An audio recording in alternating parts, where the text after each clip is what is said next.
मुद्दा है, किस मुद्दे को लेकर आज आप प्रेस कॉन्फ्रेंस आयोजित कर रहे हैं? सबसे पहले तो आप सभी मीडिया के बंधुओं को धन्यवाद, जो स्वतंत्र पत्रकारिता करने के लिए जाने जाते हैं जिस हिसाब से बालोतरा का पत्रकार आप पधारे, आपका बहुत बहुत धन्यवाद। आज मुख्य जो हमारा मुद्दा है या बात है वो ये है कि राष्ट्रीय लोकतांत्रिक पार्टी द्वारा पचपदरा में दिनांक 19 तारीख को बड़ऊ से पचपदरा व्यवस्था परिवर्तन पद यात्रा का शुभारंभ करने जा रही है, जिसमें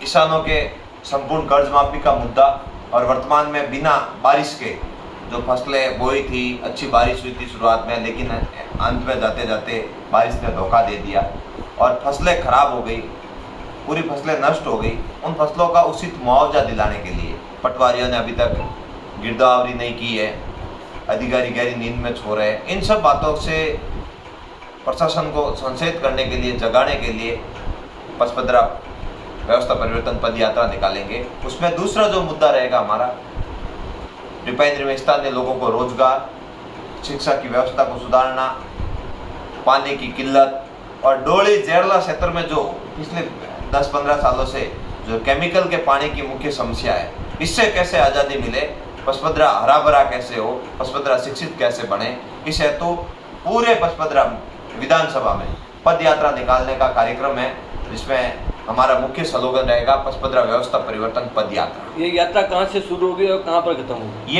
ये यात्रा अपनी पचपदरा विधानसभा के अंतिम शोर के गांव बड़ऊ जाटी से, ग्राम पंचायत बड़ऊ जाटी से इसका शुभारंभ करेंगे।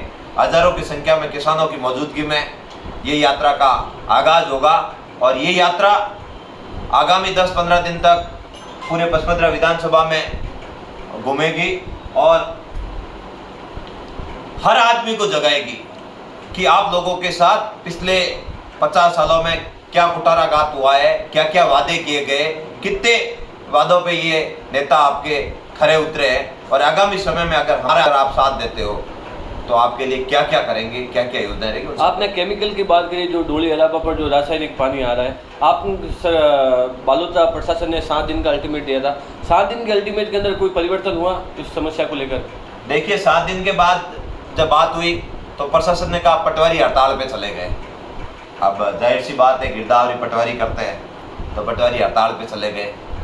और दूसरी, इनके पानी बंद करने की मंशा या पानी के लिए स्थायी समाधान, इस हेतु इन्होंने अभी तक कोई ठोस कदम नहीं उठाए। इसी कारण हमें अब लगता नहीं है कि इनके ऊपर कोई भरोसा है, इसलिए व्यवस्था परिवर्तन यात्रा की जरूरत पड़ी और मजबूती से निकालेंगे। और राजस्थान सरकार की कौन कौन सी योजनाएं हैं ऐसी जिनके विरुद्ध में आप अपना प्रचार करेंगे? राजस्थान सरकार इन योजनाओं में, इन सुविधाओं में असफल रही है। मुझे एक योजनाओं की बात तो समझ में नहीं आती, योजनाएं कौन सी है इनकी जिससे फायदा हो रहा है? खाली इधर पेपर गया, उधर से वापस आया, घूम के इधर गया, ये योजना चल रही है इनकी। बाकी पचपदरा में क्या है?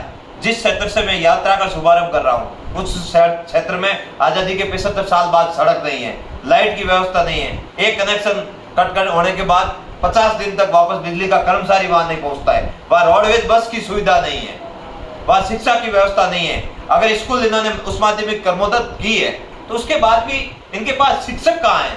जब शिक्षक नहीं होगा तो बच्चा कहाँ से पढ़ेगा? ये बात बताओ मुझे आप परिवर्तन यात्रा निकाल दी, आप वापस पद यात्रा निकाल रहे हो, इसको लेकर आप क्या कहना चाहोगे?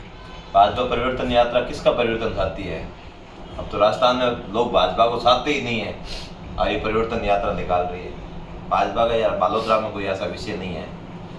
अब यहाँ कांग्रेस और आरएलपी की लड़ाई है मुख्य। प्रमुख से एक मुद्दा है, बालोतरा शहर के अंदर भाजपा का बोर्ड है और भाजपा के बोर्ड के होते हुए आपने राष्ट्रीय लोकतांत्रिक पार्टी ने नगर परिषद के खिलाफ कई बार विरोध प्रदर्शन भी किया और वास्तव में आप बालोतरा शहर के कई बार जगह जगह वार्डों का दौरा भी किया। आपको क्या लगता है, बालोतरा शहर के अंदर वास्तव में विकास हुआ क्या? बालोतरा में मेन मुख्य तकलीफ वो ये है कि जब बोर्ड बना तब बीजेपी कांग्रेस ने गठबंधन करके बोर्ड बनाया, एक फैक्ट बनाया था।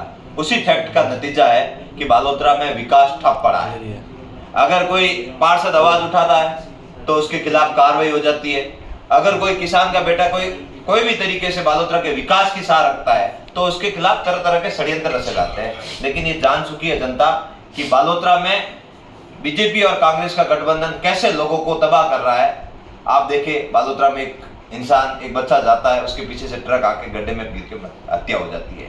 बालोतरा में शहर की स्थिति क्या है? जगह जगह पे इंटरनेशनल लेवल पे आवारा सांडों के वीडियो वायरल होते हैं, जो शहर में हर जगह पे कभी पता नहीं किसकी गाड़ी, कौन सा इंसान उनकी चपेट में आ जाए। ये छोटी सी व्यवस्था, एक आवारा पशुओं को पकड़ने के लिए इनके पास सही से संसाधन नहीं है, सही से व्यवस्था नहीं है, और ये बातें करते हैं बहुत था विकास, बहुत किया विकास। क्या विकास कर दिया? मैंने पहले भी बताया था, रावत साहब पूछे थे तब कि विकास। मुझे ऐसा लगता है विधायक साहब के घर में कोई बच्चा पैदा हुआ है, उसका नाम विकास रखा है, बाकी बालोतरा में कहीं विकास का नाम ही नहीं है। बालोतरा जिला बना और कह रहे हैं मदन जी प्रजापति कह रहे हैं कि मैंने बनाया, यदि इसका श्रेय मदन जी प्रजापति को जाएगा, बीजेपी को जाएगा, किसको जाएगा? अरे भाई साहब, जिला एक थोड़ी बना है राजस्थान में, बाकी लोगों जूते संपल उतारे नहीं, उनके ही बन गए। 19 जिले बने हैं, ऐसा कोई बालोतरा जिले का विशेष नंगे पांव घूमे मदन। अरे घूमने से क्या होता है? राज उनका और वही नंगे पांव घूम रहे। ये तो लोगों को गुमराह करने की बात है। बालोतरा जिला बना है बालोतरा के लोगों की काबिलियत से। बालोतरा जिला आज से 40 साल पहले बन जाना चाहिए था।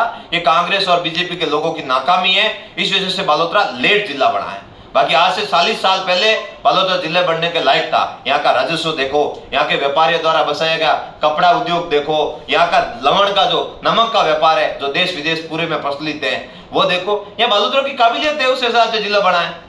सीधे तौर पर आप कह रहे हैं कि मेरी टक्कर मदन प्रजापति से होगी, तो फिर कौन से मुद्दे होंगे कि आप सीधे उन मुद्दों के खिलाफ जाकर चुनाव लड़ेंगे? और वैसे भी तो यहाँ पे बीजेपी कांग्रेस की बी टीम बन के काम कर रही है। कौन सा नेता है जिसका या वर्तमान विधायक के साथ व्यापार नहीं है? या तो उसके भाई के साथ व्यापार है, या बीजेपी के नेता का छोटे भाई का अंकल के लड़के का, ताऊजी के लड़के का, आपस में सब सम्मिलित होकर पूरे बालोतरा को लूटने का प्रयास कर रहा है। यही बात हम पद यात्रा के माध्यम से लोगों के सामने लाएंगे कि ये कैसे इनका गठबंधन है। आप जो बोल रहे हो नए लोग यहाँ आ नहीं सकते, नई पार्टियां पनप नहीं सकती। मैं इसी बालोतरा पचपदरा विधानसभा में पैदा हुआ हूँ।